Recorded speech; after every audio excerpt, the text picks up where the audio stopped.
미식 축구의 모든 것 All About NFL 이제 First and 13 2부 시작하겠습니다.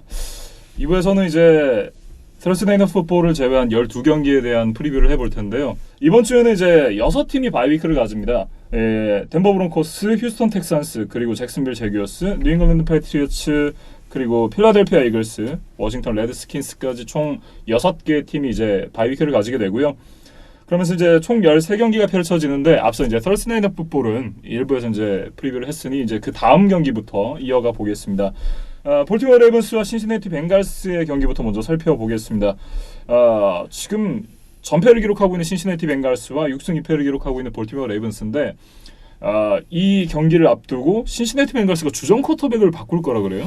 그렇죠. 이제 뭐 시즌 내내 사실 앤디 달튼이 너무 부진했기 때문에 이제 기다리다 네. 이제 잭 테일러도 이제 결단을 내린 거죠. 그래서 이제 라이언 필리라는 저번 주에 이제 저희가 말씀드렸지만 이제 신인 쿼터백인데 네. 사실 이제 뭐 이 선수가 사실 크게 이렇게 기대를 받는 선수는 아니기 때문에 뭐 물론 이제 분위기 쇄신이라든지 어떤 뭐 그런 의미는 있겠지만 과연 이런 뭐 사실 높은 라운드에서 드래프트했던 기대받는 신인 쿼터백도 아닌데 앤디 달튼보다 얼마나 더 잘해줄 거냐라는 좀 우려는 있죠. 저는 잘해주는 것보다 사람이 도리라는 게 있잖아요. 이거를 앤디 달튼의 생일 때 발표를 했어요. 그건 좀 아니지 않나. 그건 좀 사실 뭐 그 다음날 해도 되는 상황이었는데 굳이 이걸 앤디 달튼의 생일을 발표한 거는 잭 테일러가 아직 너무 어리네요. 이거는 조금 좀 심한 거 아닌가. 어차피 바꿀 거면 사실 생일 지나고 나서 얘기를 해도 될 부분인 것 같은데. 축하해준 다음에. 아직 사회생활을 잘 못하는데요. 너무 어리네요. 네. 뭐 어쨌든 이 쿼터백을 신시내티가 바꾸더라도 지금 물이 바짝 오른 레이븐스를 과연 신시내티 벵갈스가 이길 수 있을까? 어림도 없지. 그렇죠. 사실 이제 말씀하신 것처럼 지금 레이븐스는 뭐 시옥스도 꺾었고, 네. 그 다음에 페이트리어스도 꺾었고, 지금 사실 기세가 오를 대로 올라 있죠. 그러니까요. 이 자신감이 이 사기가 진짜 이렇게 충천해 있는데 만난 상대가 전패의 벵갈스다. 네. 이건 진짜 미스매치죠. 아니 진짜 방심에 방심을 거듭하더라도 지기가 쉽지 않은 것 같아요. 방심을 거듭하면 또 기회가 있지 않을까요? 근데 어쨌든 레이븐스가 사실 지난주 이제 페이트리어스 상대로 우리한테 보여준 거는 라마 잭슨이 패스도 할 수 있다라는 거를 보여줬어요. 근데 네. 어쨌든 그래도 레이븐스의 강점은 마크 잉그램과 라마 잭슨이 보여주는 리그 1위의 강력한 러시 공격이죠. 그런데 이 두 명이 이번 주에 아주 활개를 칠 기회를 만났죠. 왜냐하면 벵갈스는 경기당 180야드를 허용하는 리그 꼴찌의 런 디펜스이기 때문에. 그리고 이들이 이미 6주차에서 한번 붙었어요. 근데 그때 라마 잭슨 성적이 어땠냐면 152야드 러싱에 터치다운 하나. 네. 그리고 그 마크 잉그램까지 합쳐서 팀 전체적으로 봤을 때 무려 269야드를 뛰었거든요. 네. 말도 안 되는 기록들을 하고 있는데 이렇게 러싱 공격으로 경기를 잡아가다 보니까 타임 오브 포지션에서도 40분 대 20분. 네. 2배 차이가 나는 거잖아요. 벵걸스 아니라 누구라도 타임 오브 포지션이 2대1로 뒤지면 사실 경기를 이기긴 어렵죠. 그렇습니다. 근데 어쨌든 말씀하신 것처럼 이제 라이언 필리가 이제 처음 투입돼서 경기를 하는데 그러면 레이븐스 디펜스가 어떠냐라는 걸 좀 보면 네. 뭐 지난주 페이트리어스를 잘 막아주긴 했지만 기록상으로 보면 레이븐스의 패스 디펜스가 리그 26위밖에 안 되고요. 색이라든지 테이크어웨이 같은 이런 어떤 공격성 지표가 다 하위권에 쳐져 있어요. 그래서 필리가 너무 당황하지 않고 침착하게 조금씩 하나씩 차근차근 해간다 그러면 넘기 불가능한 산이다라고 말하기도 좀 애매해요. 그냥 기록상으로 봤을 때는. 네.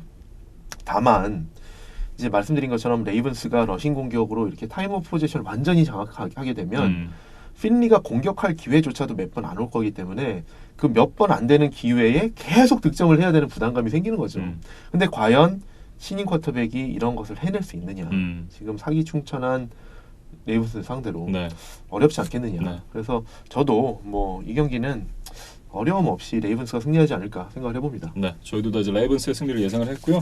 다음 경기는 이제 버팔로 빌스와 클리블랜드 브라운스의 경기인데 저는 아까도 말씀을 드렸지만 클리블랜드 브라운스는 안 된다. 이 팀은 정신머리가 썩어 먹었다.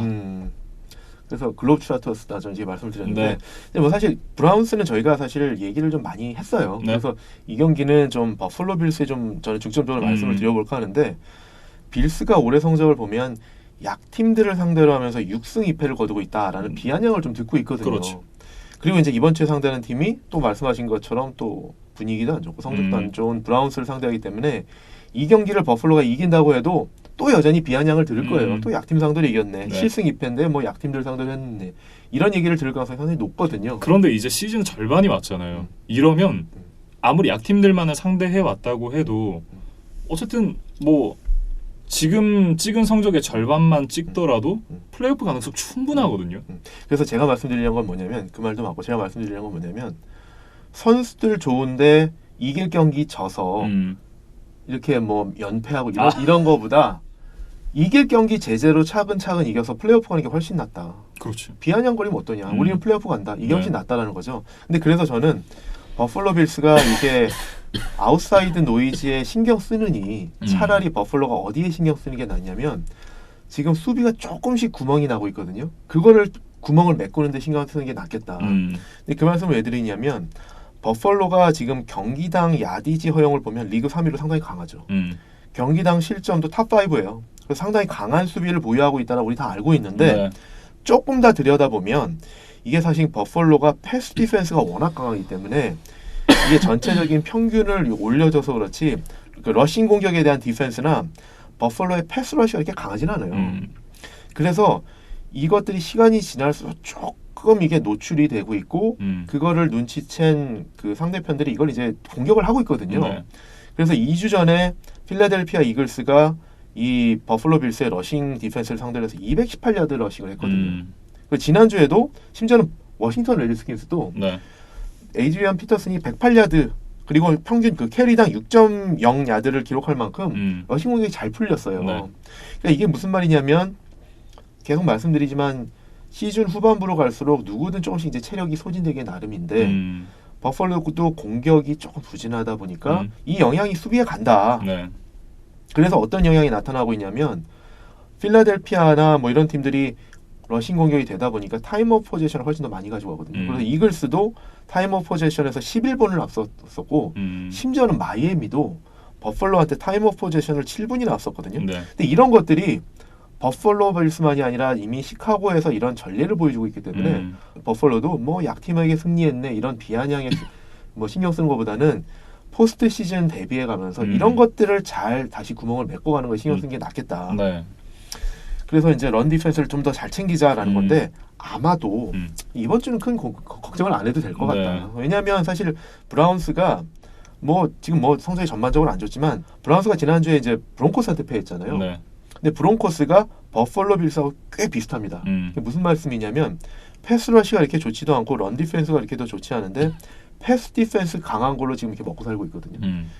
근데 그런 상황에서 그런 수비로 그 브라운스를 잘 차단했다는 거죠. 그래서 그 경기 필름을 보면 거기에 또 답이 있을 수 있고 또 버펄로 빌스가 또 하나 지금 긍정적인 거는 이제 데빈 싱글테리라는 러닝백이 서서히 이제 신인이지만 서서히 기량을 발휘하고 있기 때문에 프랭크 고어가 좀 더 버텨주면 이 공격력도 어쨌든 조시 알렌에게 좀 보탬이 될 수 있지 않을까.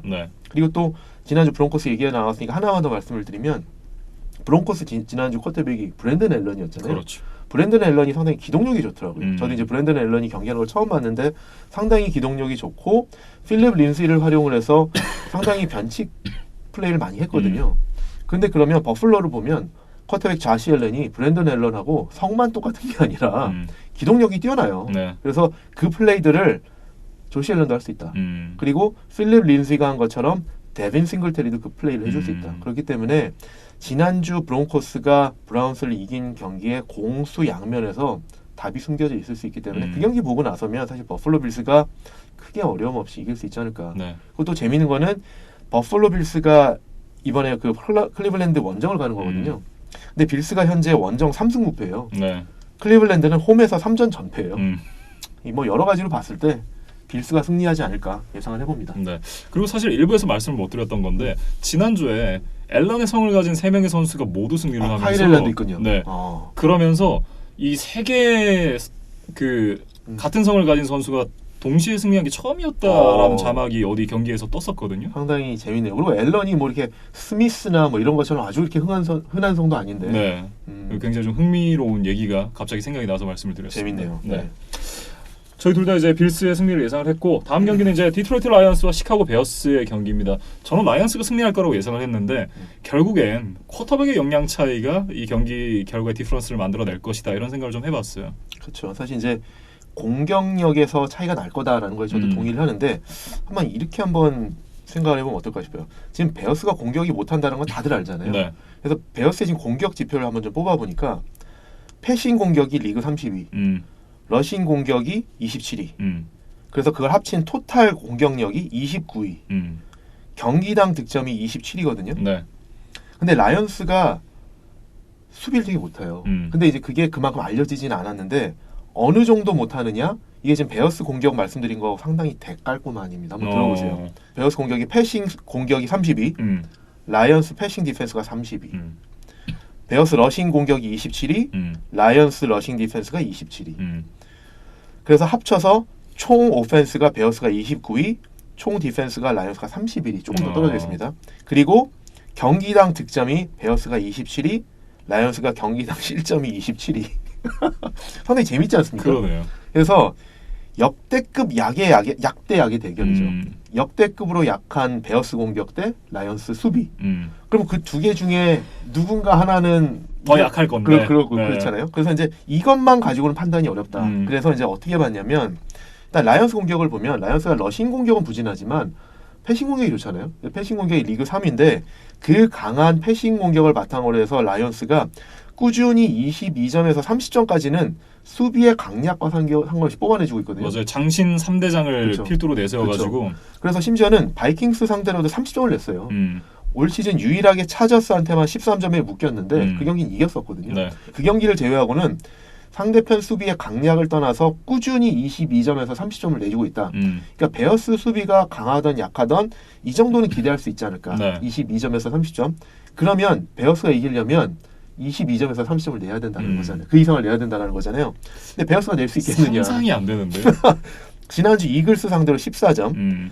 그 전주 차저스 상대로 16점을 냈는데 올 시즌 8경기 중에서 21점 이하로 득점한 게 6경기예요. 그리고 세인츠 상대로 25점을 내긴 했는데 뭐 아시겠지만 가비지 타임에 15점을 내기 때문에 그렇죠. 뭐 의미 없죠. 이게 의미 없죠. 그리고 이제 지난주에 봤던 이글스와의 경기가 상당히 인상이 많이 남잖아요. 전반전에 팀 전체 9야드. 네. 이런 공격으로 라이언스의 22점, 30점의 기대치를 넘어설 수 있겠느냐. 어렵겠다. 네. 그래서 저도 이번 주 이 매치업에서는 라이언스의 승리를 예상해 봅니다. 참 그 베어스 팬분들께는 안 된 얘기지만 트루비스키의 이름이 정말 NFL 역사에 안 좋은 쪽으로 길이 남을 것 같다라는 생각이 조금씩 들고 있어요. 지금까지 참 굴욕의 역사를 써나가고 있는데 네. 사실 전 트루비스키 사실 올 시즌 전에는 상당히 기대를 했었거든요. 저도요. 그래서 좀 개인적으로 좀 안타깝습니다. 그리고 저는 사실 이제 베어스가 올 시즌에 작년보다 또 진일보하지 않을까 했는데 뭐 공격이 이렇게까지 안 좋을 줄이야. 그렇죠. 아마도 마홈스와 왓슨의 이름 옆에 늘 따라다닐 이제 트루비스키의 이름이 될 텐데 참 좀 반등하는 모습을 보여줬으면 좋겠어요. 너무 안타까워서 이 정도로 못할 거라고는 정말 상상 못했잖아요, 다들. 그렇죠. 아무튼 저희 둘 다 라이언스의 승리를 예상을 해봤습니다. 다음 경기로 넘어가 보죠. 뉴욕 자이언츠와 뉴욕 제츠의 벌써부터 웃음이 나오네요. 네. 그래서 그러실 것 같아서 사실 이 경기 예측하는 것보다도 사실 이제 좀 다른 얘기부터 좀 스토리를 한번 좀 말씀을 드려볼까 하는데 이 뉴욕이라는 시장과 스포츠에 대해서 좀 말씀을 드려볼까 해요. 네. 근데 뭐 다들 아시겠지만 뉴욕이라는 시장이 뭐 세계적으로도 뭐 제1의 시장이기도 하지만 미국 내에서 스포츠 마켓으로 단연 제1의 마켓이죠. 그렇기 때문에 풋볼만이 아니라 뭐 미국 4대 스포츠, 풋볼, 베이스볼, 뭐 바스켓볼, 하키까지 네. 4대 스포츠에서 모든 종목에서 다 뉴욕에 프로구단이 2개씩 있거든요. 네. 그 정도 큰 마켓이기 때문에 2개 팀을 운영을 할 수 있을 정도로 팬베이스가 많다. 이런 의미죠. 시장이 크다는 얘기죠. 근데 재밌는 거는 이 4개 리그에서 공통적으로 이 2개 팀이 관계가 빅브라더, 스몰브라더 관계예요. 맞아요. 네. 근데 이게 왜 그러냐면 이 4개 리그 공통적으로 기존에 있는 리그가 뒤늦게 뭐 창단한 리그를 인수를 하거나 아니면 그 시장에서 포텐셜을 뒤늦게 보고 뒤늦게 그 팀을 창단해서 그렇거든요. 그래서 보면 일단 야구부터 말씀드려 보면 야구는 원래는 이제 뉴욕 양키즈, 뉴욕 자이언츠, 그렇죠. 브루클린 다저스까지 원래 3개 팀이 있었어요.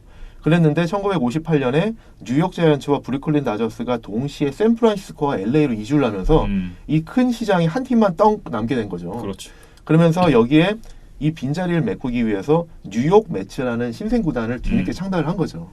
근데 이제 재밌는 거는 뉴욕 매츠가 이 뒤늦게 창단하면서 사실 뉴욕 양키즈하고는 큰 차이가 날 거기 때문에 그 뉴욕 매츠가 기존의 뉴욕 자이언츠와 브루클린 다저스의 팬베이스를 흡수하기 위해서 어떤 전략을 썼냐면 지금 이제 아마 이렇게 들으시면 이렇게 연상이 되실 텐데 뉴욕 매치의 그 컬러를 보면 네. 뉴욕 자이언츠 로고와 그 색깔에 브루클린 다저스 색깔을 입혀놨거든요. 그러니까 파란색 모자에 다저스 블루 캡에다가 뉴욕 자이언츠 네. 지금은 SF지만 뉴욕에 있으니까 NY였거든요. 오렌지 색의 NY를 파란색 모자에 입혀놓은 거거든요. 그러니까 이게 자이언츠와 그 다저스 팬들의 그 옛 팬들의 그 향수를 그대로 뉴욕 매치가 팬베이스를 흡수하기 위해서 한 전략이거든요. 네. 근데 그러면서 어쨌든 이제 뒤늦게 창단을 했는데 나름 스마트한 전략이었네요. 그렇죠. 스마트한 마케팅 전략인데 근데 어쨌든 양키즈가 워낙 전통과 역사가 깊고 성적도 워낙 좋으니까 그렇죠. 지금 뉴욕시에서의 관계를 보면 뉴욕 양키즈가 압도적인 빅브라더죠. 네. 한 띠동갑 동생 정도. 띠동갑도 한 두 띠동갑, 세 띠동갑 정도 되는 것 같은데 그다음에 하키도 보면 기존에 이제 NHL의 뉴욕 레인저스라는 팀이 뉴욕에 자리를 잡고 있었는데 새로운 리그가 창단한다라는 소문이 돌면서 그 리그가 뉴욕에 팀을 둘 거래라는 얘기를 듣고 NHL이 먼저 뉴욕에 새 팀을 하나 딱 창단했어요. 그래서 뉴욕 아일랜더스라는 팀을 창단하고 그 팀을 전폭 지지해서 네. 그 팀이 사실 창단한 지 얼마 되지 않아서 다이너스티를 딱 건설해서 4년 연속 우승을 하면 이런 것도 했거든요. 네. 그래서 이제 뉴욕 아일랜더스라는 팀인데 근데 여기는 어쨌든 그래도 역사와 전통이 있는 뉴욕 레인저스가 빅브라더고 어쨌든 아일랜더스가 같이 있다. 그래서 여기 지금 말씀드린 야구나 하키는 신생팀을 이렇게 뒤늦게 만든 거고 네.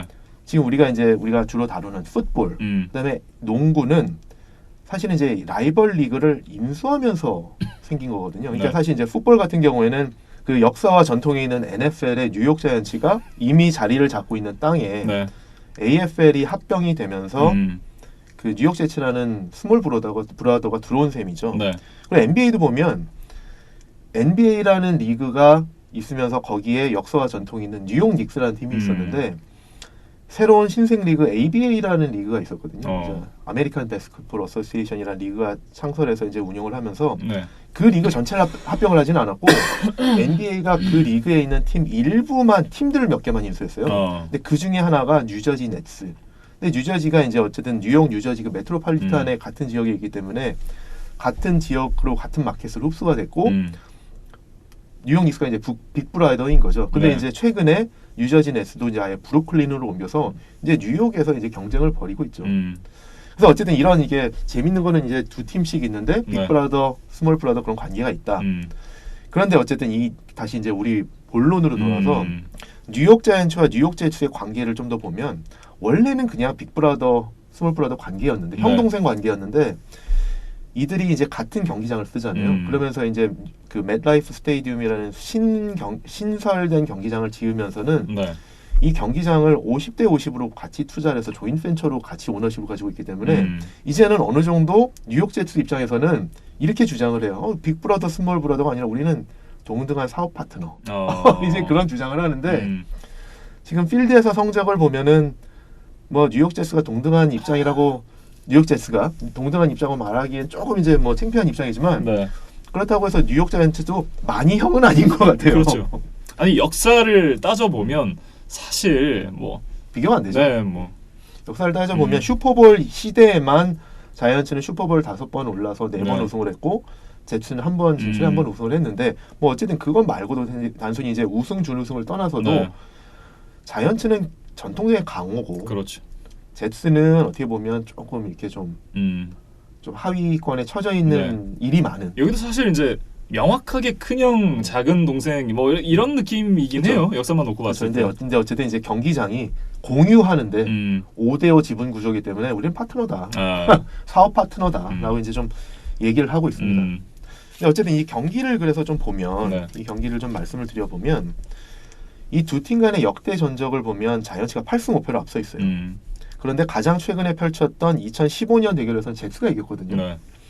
근데 이제 두 팀이 다른 컨퍼런스에 있기 때문에 정규 리그에서만 붙지 포스트 시즌에서 붙은 역사는 없죠. 근데 만약에 포스트 시즌에서 붙으려면 그게 슈퍼볼이 되는 거죠. 그렇지. 근데 이제 뭐 풋볼에서는 아직까지 이제 이 그런 뉴욕- 일은 없었다. 아직까지는 없었는데 야구에서는 한번 있었죠. 2000년에 이제 양키즈와 매츠가 월드 서브웨이 시리즈에서 시리즈? 그래서 서브웨이 시리즈라고 불리는 월드 시리즈가 있었는데 풋볼에서는 그게 뭐 빠른 시일 내에 열리지는 않을 것 같아요. 지금까지 뭐 어쨌든 상황을 보면 네. 먼 미래의 일일 것이다. 저는 이렇게 적어왔어요. 뉴욕 연고의 두 팀 간의 맞대결, 그리고 그 밑에 댈러스를 참교육한 제츠, 댈러스에게 당한 자이언츠. 뭐 이렇게 뭐 쓸데없는 얘기를 자꾸 이렇게 하시는데 그 제츠가 지금 보면 네. 벵갈스가 유일한 전패팀이긴 하지만 음, 라커룸 분위기는 지금 제츠가 더 안 좋을 거다. 네. 왜냐하면 지난주 마이애미한테 졌으니까. 마이애미한테 진 것도 졌고 그 전주에 보면 페이트리어츠하고 제규어스한테 그냥 압도적으로 너무 압도적으로 패배를 네. 당했잖아요. 유령 귀신 보고. 유령 보고 막 감독도 지난주에 또 마이애미한테 경기하면서 제정신 못 차리고 타임아웃이 있는지 없는지도 모르고 그렇기 때문에 지금 그 마이애미 홈팬들이 그 귀신 그 나오는 저기 그런 얘기하고 계속 놀렸다 그래요. 막 현수막 들고 있고 막. 제가 사실은 네. 그 우리 그 일부에서 할 때 그 한 줄 평 할 때 뉴욕 제스에 이렇게 썼다가 지웠는데 뭐라고 썼냐 원래 네. I see dead people 혹시 그 대사 아세요? 그 식스 센스에 나오는 식스센스. 예. 그래서 그게 사실 이제 그 우리 아담 게이스 감독이 약간 진짜 식스센스 얘기하시는 것만 봐도 뭐 옛날 사람이다. 식센스는 명화죠 명화. 지금 20대들한테 식스센스 물어보면 아무도 모를걸요? 그 반전의 대명사잖아요. 예. 그러니까 이제 반전의 대명사라는 게 너무 알려져서 이제 반전이 아니게 되는. 뭐 글쎄 카이저 소재도 약간 그런 느낌이잖아요. 카이저 소재도 아세요? 알죠. 같은 전 영화 애호가인데. 같은 게 이런 거죠. 그러니까 이게 뭐 명화는 다 아는 거죠. 같은 세대라고 얘기하시면 굉장히 곤란합니다. 양키즈, 매츠. 제가 동생은 맞으니까. 어쨌든. 그럼요. 그래서 지금 분위기를 보면 이제 제츠가 전패인 벵글스보다 더 심할 수 있다. 네. 근데 이게 어쨌든 기록으로도 어떻게 나타나냐면 아까 이제 뭐 베어스에 대해서 한참 이렇게 기록을 말씀을 드렸는데 제츠는 사실 진짜 스타 플레이어가 많음에도 불구하고 다름 네. 올 시즌 성적을 보면 쿼터백이 패싱 야드가 8경기 중에서 5번이나 100야드대로 묶였어요. 맞아요. 쿼터백이 100야드대로 묶인다는 건 정말 치욕이거든요. 근데 8경기 중에 5번이나 그랬다. 네. 그리고 러닝백도 지금까지 100야드 러셔가 딱 한 번. 그 다음에 리시버는 100야드 리시버가 아직 한 번도 없어요. 네. 그러니까 이렇게까지 공격이 잘 안 되고 뭐 어떤 경기라고 말하고 싶지는 않지만 한 경기를 빼고는 지난주에 마이애미한테 올린 18득점이 올 시즌 최고 득점이에요. 그렇기 때문에 지금 경기당 이거 기록을 좀 보면 제츠가 경기당 득점 리그 꼴찌, 네. 경기당 총 전진 야드 압도적으로 꼴찌, 그 다음에 패싱 공격 꼴찌, 러싱 공격 꼴찌에서 3번째. 그러니까 기록이란 기록이 거의 다 꼴찌예요. 그러니까 이 정도로 그날은 왜 그랬을까요? 이 정도로 안 좋다. 이거 저 진짜 너무 궁금해요. 그런데 이렇게 공격이 안 되는 원인이 어딨냐 이걸 찾아보면 오펜시브 라인이거든요. 그러니까 사실 대부분의 팀들이 공격이 안 될 때는 출발점은 오펜시브 라인이거든요. 그렇죠. 맞아요. 근데 뉴욕 제츠도 마찬가지예요. 그래서 어느 정도로까지 지금 오펜시브 라인이 안 좋냐라고 그러면 아까 말씀드린 것처럼 뭐 러싱 공격도 꼴찌지만 지금 다놀드와 그 다놀드 부상 중에 뛰었던 룩 폴크 이 쿼터백 2명이 당했던 색 토탈이 34개거든요. 이게 리그 전체 압도적으로 1위예요. 그러니까 기본적으로 출발은 오펜시브 라인부터다. 그래서 우리가 알고 있는 뭐 카디널스, 돌핀스 이런 데보다 오펜시브 라인이 지금 어쨌든 기록상으로 더 안 좋다. 그렇기 때문에 뭐 다놀드 아니라 누가 와도 색을 당하고 러닝백이 뭐 레이비언 벨 아니라 누구래도 러싱 레인이 없는데요. 이 정도로까지 힘든 시즌을 보내고 있다. 반면에 뉴욕 자이언츠는 스털링 셰퍼드 빼고는 부상에서 대부분의 선수들이 다 복귀를 했어요. 그렇죠. 그래서 스털링 셰퍼드도 이번 주에 뭐 잘하면 복귀할 수 있다는 얘기들이 나오는데 그러면서 어쨌든 이제 공격이 조금씩 개선되는 모습들이 보이죠. 지난주에 이제 강팀을 만나서 좀 고생을 하긴 했는데 네. 그러면서 이제 그 자이언츠 쿼터백 데니얼 존스도 보면 이 좋은 웨펀들을 나름대로 잘 활용하거든요. 단 패스러시가 약할 때 패스러시가 강하면 데니얼 존스도 그냥 무너지는데 상대 패스러시가 약하면 데니얼 존스가 어느 정도 해주더라. 그럼 뉴욕 제츠의 패스러시가 어느 정도냐? 이 역시 실망시키지 않고 리그 29위. 저는 이 데니얼 존스가 이끄는 자이언츠 공격이 제츠 정도는 이길 수 있을 거다. 그래서 저는 자이언츠의 승리를 예상해 봅니다. 네. 저는 너무 어려웠어요. 왜냐하면 댈러스를 이긴 팀인데 역대급의 강팀이네요. 그러니까요. 그런 팀이 그래도 저는 자이언츠가 이기는 걸. 그 사실 한 번도 의심은 안 해봤어요. 자이언츠가 이길 거다라는. 물고 물리는 접전이네요. 네. 캔자스시티 칩스와 테네시 타이탄스의 경기입니다. 마홈스가 없어도 칩스가 여전히 강한 팀이라는 걸 지난주에 증명을 했어요. 그러면서 이제 저는 칩스가 승리를 하지 않을까 이런 생각을 해봤습니다. 네, 사실 뭐 승패 예측을 하기 전에 일단 이 경기의 가장 큰 변수는 마홈스가 여기서 출장을 하느냐 못하느냐. 네. 이게 사실 상당히 중요한데 당초 부상 나왔을 때 당초 이제 3주 결장이라고 했다가 MRI가 보니 그보다 빠를 거다라고 얘기를 했거든요. 근데 빠를 거다라고 그러면 이번 주가 이제 복귀하는 주예요. 근데 그건 아직 확정이 뭐 발표가 된 게 없기 때문에 모르겠지만 그 예상이 맞다라고 그러면 이 경기에 복귀할 것 같아요. 네. 근데 그래서 지난주 이제 바이킹스하고 경기에서도 보면 뛰지는 못했지만 경기 입장하는 장면에선 다리를 절거나 이런 장면이 전혀 없었어요. 사이드라인에 있었을 때 물론 이제 사복 차림이었지만 다친 사람의 모습은 아니었거든요. 네. 이제 정상적인 활동이 가능한 것처럼 보였고 특히 마지막에 이제 위닝 필드 골 때는 뭐 같이 뛰면서 다음 주에 나오겠구나라는 생각을 했는데 어쨌든 마홈스가 나온다고 해도 저는 이날은 물론 타이탄스를 상대하기도 하지만 복귀하고 첫 경기이기 때문에 상당히 조심해서 마홈스를 운영해야 된다. 마홈스한테 진짜 그 앤디 리드 감독은 특별히 주의를 시켜서 너 오늘은 정말 조심해서 경기해라.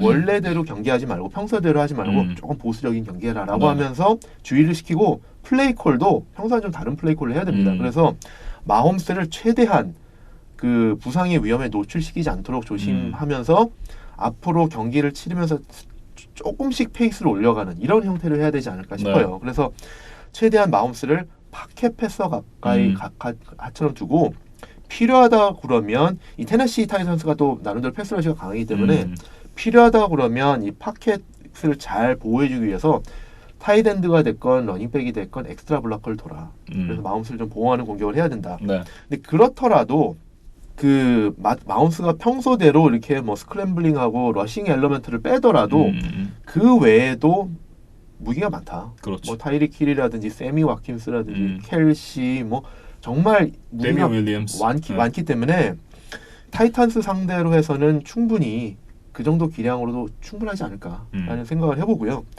그다음에 타이탄스 같은 경우에는 지금 이제 라이언 테네힐이 이제 2경기를 뛰었는데 테네힐도 이제 조금씩 뛰다 보니까 조금 이제 상대편 수비들이 이제 읽어요. 그렇죠. 한계가 보이죠. 그렇죠. 그렇기 때문에 테네힐도 이제 한계가 드러나는데 그렇다고 그러면 테네시는 역시 이 경기에서는 다시 원래대로 데릭 헨리 중심으로 공격을 가져가야 될 것 같아요. 그래서 데릭 헨리 중심으로 파워러싱을 하면서 될 수 있으면 칩스의 공격권도 최소화하고 그러면서 테네힐이 노출되는 것도 좀 방지하고 이런 식으로 경기를 운영을 해야 되지 않을까.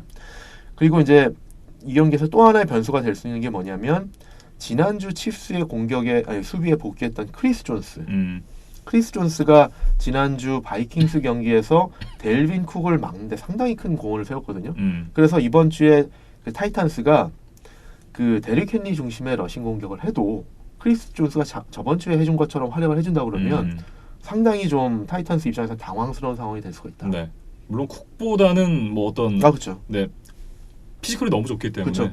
그래서 어쨌든 그런 좀 차이는 있지만 크리스 존스가 최소한 이런 걸 해줄 수 있거든요. 지난주에 이제 델빈 쿡하고 이제 대결에서도 모든 태클을 본인이 하지는 않아도 돼요. 근데 일단 본인이 저지를 해놓으면 동료들이 와서 갱 태클을 할 수도 있고 최소한 달려오는 러싱 레인을 리루아우트 시킬 수는 있죠. 그러면 이제 그 다른 방향에서 수비수들이 달려들어서 태클을 할 수도 있기 때문에 계획대로 러싱 공격을 못하게끔만 해줘도 성공이라고 할 수 있죠. 근데 이제 그게 그 라인업 스크리미치에서 사실 중앙에 있는 노스 태클, 디펜시브 태클의 롤이거든요. 근데 이제 그거를 크리스 존스가 들어오더니 잘해주더라. 그래서 이런 경기에 그래서 이 경기에서도 크리스 존스가 그런 역할을 좀 해준다 그러면 칩스 입장에서는 좀 큰 도움이 되겠다. 그래서 저는 이 경기에서는 칩스의 승리를 예상해 봅니다. 사실 아까 마홈스의 출전 여부에 대해서 얘기를 해주셨는데 저는 마홈스가 출장을 하든 출장을 하지 않든 어쨌든 칩스가 승리할 것이다라는 생각이 좀 들었어요. 네. 저희들도 이제 칩스의 승리를 예상을 했고 다음 경기가 이제 카디널스와 벅스의 경기인데요. 이 경기가 참 이 예상하기가 힘들었어요. 그래서 저는 어떻게 생각을 했냐면 한 시즌 내내 꾸준했던 쪽은 애리조나 카디널스였고 한 시즌 내내 기복이 굉장히 심했던 팀. 그러면서도 업사이드에 올라갔을 때는 애리조나 카디널스를 이길 수 있는 팀이 벅스라고 생각을 했는데 그렇게 본다면 이게 만약에 이제 저희가 승패 예측을 하는 거잖아요. 돈을 건다라고 생각을 했을 때 제가 이 감이 잘 안 오면 돈을 건다라고 생각을 하거든요. 돈을 선뜻 안 나가는데 돈을 건다고 생각했을 때 선뜻 안 나간다고 생각을 딱 들면 그 반대팀에 걸어요. 더 꾸준했던 팀은 카디널스였다. 그래서 카디널스에 네, 저는 카디널스에 걸었습니다. 알겠습니다. 일단 이 두 팀은 지난주에 그 NFC 웨스트의 1, 2위를 달리고 있는 강팀들을 잡을 뻔했던. 그렇죠. 49ers와 시옥스에게 큰 업셋을 만들 뻔한 팀들이죠. 맞아요. 근데 이 두 팀들은 사실은 거의 만년 하위 팀들이잖아요. 네. 그런데 어쨌든 그런 그 잘할 땐 그 정도까지 영향을 낼 수 있는 팀들이다. 근데 말씀하신 것처럼 저도 그 얘기를 하려고 그랬거든요. 카디널스는 그 기본적인 실력이 어쨌든 그 실링이 되게 그러니까 높지 않았는데 서서히 그걸 올려가고 있다. 차근차근 올려가고 있어서 기량이 향상되는 모습이 보이는데 버커니어스는 뭐 잘할 때는 뭐 정말 잘했다가 못할 때는 못하는 그런 기복이 상당히 심하다. 그래서 버커니어스나 그 제이머스 윈스턴이 어느 정도냐면 잘하면은 시옥스나 세인츠까지도 대등한 경기를 펼치고 심지어는 램스도 잡은 팀이에요. 그렇죠. 이런 정도의 기량을 발휘할 수도 있는 반면에 홈에서 신인 쿼터백이 데뷔하는 뉴욕 자이언츠한테도 패할 수 있는 팀이다. 그러니까 이렇게 업앤다운이 심하고 맞아요. 잘할 때 정말 잘하고 못할 때 정말 못하는 팀이다. 근데 이게 사실 버커니어스가 그렇게 어쨌든 그 기복이 심한 거는 못할 때 턴오버가 너무 많기 때문이거든요. 턴오버라든지 실수가 너무 많이 이기 때문에. 그리고 또 하나는 런 디펜스는 잘한다고 말씀을 드렸는데 패스 디펜스가 너무 형편없어요. 그렇기 때문에 뭐 누구를 만나든 그래서 이제 아까 말씀드린 것처럼 데니얼 존스한테도 뻥뻥 뚫려서 이게 지금 패스 디펜스 때문에 상당히 좀 많이 무너지는 그런 모습을 보였거든요. 네. 그런데 그러면 카디널스는 그거를 그런 어떤 그 버커니어스를 상대할 때 어떤 팀이냐? 일단 카디널스는 첫 경기 라이언스와 타이, 그다음에 레이븐스에게 6점 차 패배, 49ers에게 3점 차 패배. 그래서 이제 이 어떤 의미냐면 슛아웃을 나름대로 펼치면서 거의 근접하게 가지만 아슬아슬하게 패한다. 그래서 그 대부분 이렇게 그 근접하게 가지만 강팀들을 상대로 아직 그 문턱을 넘지는 못했다. 그런데 이제 그 아까 이제 말씀하신 것처럼 건다 그러면 어디다 걸겠냐? 그러면 이제 뭐 지금 카디널스에 건다고 말씀드렸는데 솔리드했던 쪽.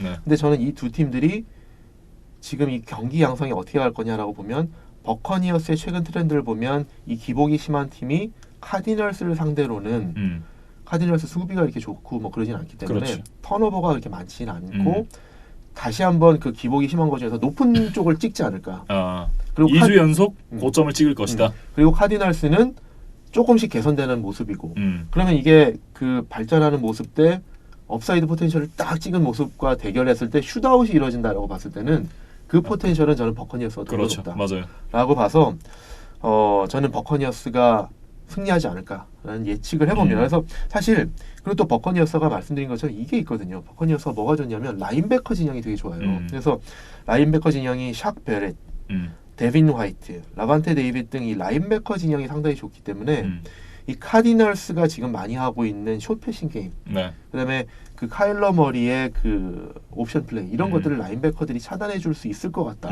그래서 이제 말씀하신 것처럼 걸어라. 그럼 저는 버커니어스에 걸지 않을까. 라는 생각에서 저는 버커니어스의 승리를 예상해 봅니다. 10주차 프리뷰 처음으로 이게 처음 갈렸나요? 네, 처음으로 이제 저희의 예측이 갈렸습니다. 나머지는 다 똑같았고요. 7경기 만에 처음으로 이제 갈리게 됐네요. 네, 다음 예상할 경기는 애틀랜타 팰컨스와 뉴올리언스 세인츠의 경기인데요. 뭐 무난하게 이 두 팀이 승패를 뒤집으면 똑같거든요. 지금 세인츠가 7승 1패, 팰컨스가 1승 7패를 기록하고 있는데 지금 세인츠는 사실 어떤 팀을 만나도 질 것 같지 않아요. 지금 기세가 무섭죠. 네. 뭐 사실 쿼터백이 빠져도 러닝백이 빠져도 다음 이제 대타가 들어와서 충분히 그 공백을 메꿔서 그 승리를 하는 팀이거든요. 네. 거기다가 지금 드류 브리스가 돌아왔어요. 그렇죠. 그래서 알빈 카메라가 언제 복귀할지 아직 모르겠는데 뭐 알빈 카메라가 있던 없던 이 경기는 사실은 승패는 사실은 조금 뻔하다. 세인츠한테 좀 많이 기우는 것 같다. 근데 네. 그래서 좀 다른 각도에서 좀 먼저 보면 일단 구영애 선수의 얘기를 좀 해볼까 싶어요. 네. 근데 왜 그러냐면 이제 펠콘스가 바이 위크를 거쳐서 나오는 그렇지. 거기 때문에 구영애 선수가 이제 입단한 후에 이제 첫 경기거든요. 첫 경기죠. 근데 그러면 이런 걸 한번 좀 보고 싶어요. 구영애 선수한테 기회가 얼마나 올 거냐. 근데 보면은 팔콘스가 워낙 공격력이 안 좋기 때문에 지금 그 펠콘스가 지금 그 경기들을 치르면서 한 8경기 치렀잖아요. 필드골을 몇 번 시도했느냐라는 걸 한번 보니까 네. 최근 이제 시애틀 경기에서 이제 4번 시도를 했는데 그 중에서 이제 2개를 성공시켰었고 그 전주에 램스 상대로 2개 중에 하나, 그 전에 카디널 상대로 2개 중에 2개, 그 전에 텍산스 상대로 1개 중에 1개, 타이탄스 상대로 2개 중에 1개, 콜츠 상대로 1개 중에 1개, 이글스 상대로 2개 중에 1개, 바이킹스 상대로는 필드골 트라이가 아예 없었다. 이게 무슨 말이냐면 필드골을 찰 수 있는 기회도 그렇게 많지가 않아요. 지금 말씀드린 거 보시면 시애틀과 경기를 제외하고는 다 한두 번이거든요. 네. 바이킹스하고 할 때는 아예 필드골 트라이가 없었어요. 그래서 이게 무슨 말이냐면 구영애 선수가 필드골 트라이를 기회를 사실 많이 못 가질 가능성이 높다. 왜냐하면 그 정도로 팔콘스가 지금 공격이 안 된다는 거죠. 그러면 그 제한된 기회 안에 잘해야 된다라는 그쵸? 말씀이신데요. 그 얘기를 해야 되는 거죠. 그래서 맷 브라이언트 선수가 그 뭐 잘릴 때까지 총 14개의 필드골을 시도해서 9개 성공했거든요. 그러니까 5개 실패했으니까 뭐 잘했다고 할 수는 없지만 그보다 못한 키커들도 있거든요. 네. 근데 이제 어쨌든 보면 기회가 많이 안 오는데 그리고 그 실패했던 사실 필드골이 치명적인 것도 있었죠. 진짜 치명적이었죠. 그러니까 그 뭐 타이할 수 있는 상황에서 이 뭐 미스가 나오거나 아니면 위닝 뭐 필드골 날려먹거나 그렇죠. 그런 것들이 있어서 더 치명적이었는데 어쨌든 이렇게 긴장되는 상황에서 킥들을 미스하면 당연히 안 되고요. 기회가 많지 않을 거기 때문에 구영애 선수가 사실 이 팀에 계속 잔류하려고 그러면 많지 않은 기회가 왔을 때 이걸 분명히 잘 성공시켜야 된다. 왜냐하면 그리고 전적도 있기 때문에. 그렇죠. 그래서 사실 그 좀 공격력이 더 좋은 팀 가서 이런 기회를 좀 더 많이 잡으면 좀 더 부담 없이 할 수 있을 텐데 어떻게 보면 이런 게 좀 어떻게 보면 좀 이렇게 좀 공격력이 취약한 팀에 가다 보니까 네. 기회 자체가 많이 안 오다 보면 본인이 긴장도 할 수 있고 조금 어떻게 보면 심리적인 압박이 맞아요. 클 거기 때문에 그런 걸 좀 잘 이겨내고 많지 않은 기회를 잘 성공시켜야 된다. 사실 여기서 잘 해가지고 시즌을 마치게 되면 뭐 이 팀에서 오래 뛰지 않더라도 일단 어쨌든 한 번은 한 시즌을 성공적으로 보내고 나면 그 다음부터는 또 취업의 문이 계속해서 열려 있으니까. 뭐 트랙 레코드를 잘 쌓아가야죠. 네. 그래서 어쨌든 이 경기는 세인츠가 승리할 걸 예상을 하는데 구영애 선수 응원하는 마음으로 보겠다. 네. 이런 구영애 거죠. 선수가 잘했으면 좋겠다. 좀 같은 마음이죠. 네. 네. 아마 보시는 팬분들도 다 비슷한 마음이 아니실까. 네. 파이팅.